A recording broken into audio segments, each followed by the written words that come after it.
Kyadda ky'abasuubuzi abaakosebwa amataba mu kibuga Kampala bano nga baali bakolera ku bizimbe ebiriraanye omwala gwa Nakivubo bafunye akamwenyumwenyu ku matama oluvannyuma lw'okusisinkana minisita wa Kampala Hajjati Misa Kabanda ng'ono abasuubiza okubasisinkanya omukulembeze w'eggwanga. Tusaba otuyambe otutwale mu maaso ga pulezidenti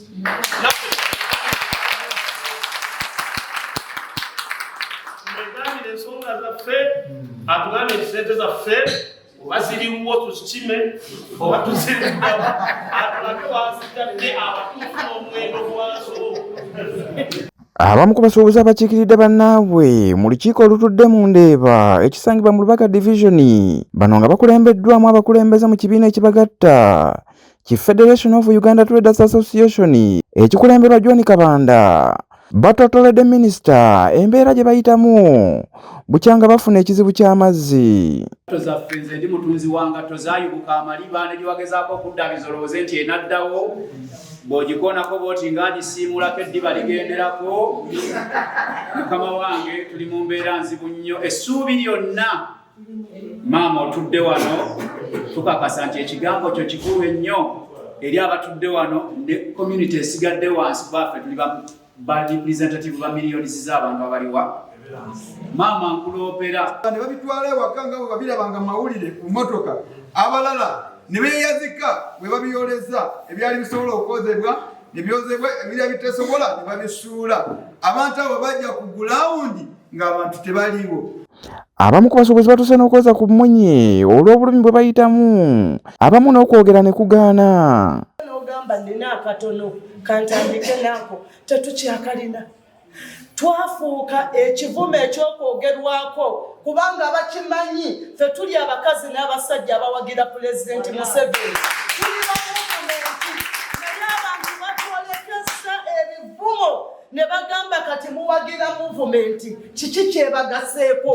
Tusanise okulaba maama waffe omulungi era ow'e Kampala. Maama amazzi gaatukuba, amazzi gaakuba ebintu byange, amazzi gaakuba ebintu byange, ntuna bintu by'abaana, amazzi gaakuba ebintu byange. Nze nali nakabafuna looni maama, looni nali nakaba okugifuna nga nakateekamu ebintu, nagyakuba ebintu byange byonna.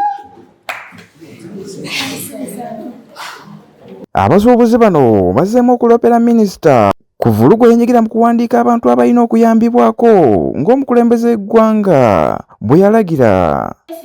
Olwo lwe bajja olunaku lwe bajja oba ennaku ze baatambula mu bizimbe baatambula naye ng'abantu abasinga bali waka maama bayoza bintu byabwe ebyo ebyafa bayoza ngoye. Maama tukusaba era tusaba owuliriza ensonga eno abantu ba KCCA abo information gye baleeta si ntuufu maama.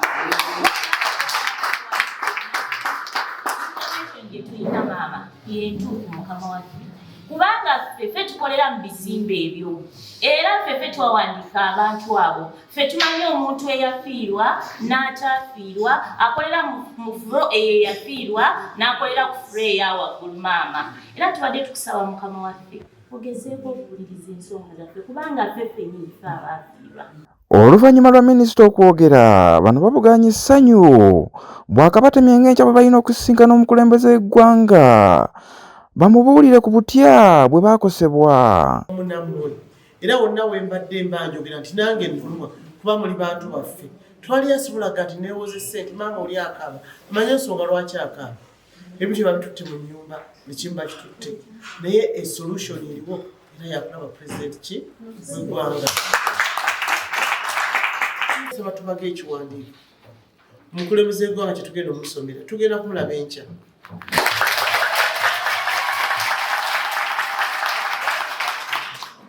Nakwatagana ne futa vetting committee tulondemu abantu betugenda okugenda nabo naye nga tukakasa nti betwala bebagenda tukola ki okutwogerera waliwo okutuuka wali oli n'agamba ti ate nze kasita pulezidenti mulabi ebisigadde sikyaliyagala tubatwala bulijjo twatwala abavubuka batudde nga 13 oli n'agamba wali yagamba ayagala ki ayagala kyati Chati eriko sigala obuntu bwebutyo naye kyeyasaba naye ngaali maaso gani ga pulezidenti. Ye John Kabanda akulembera abasuubuzi okwetoloola eggwanga ategeezezza nga ye bwaliwo okubakulemberamu ku kyonna kye banaasalawo okutegeeza omukulembeze w'eggwanga. Komiti yegenda okusalawo butya bwegenda okutematema sente ezo, oba bazibatera mu zissako, oba bazibatera mu banka, oba baziba wabongabo bazibawe nti ziizino muzigabanire wano.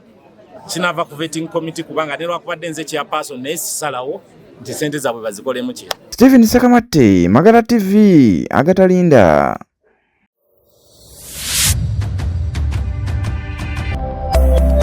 Eno ye Magala TV, okumanya we kutandikira.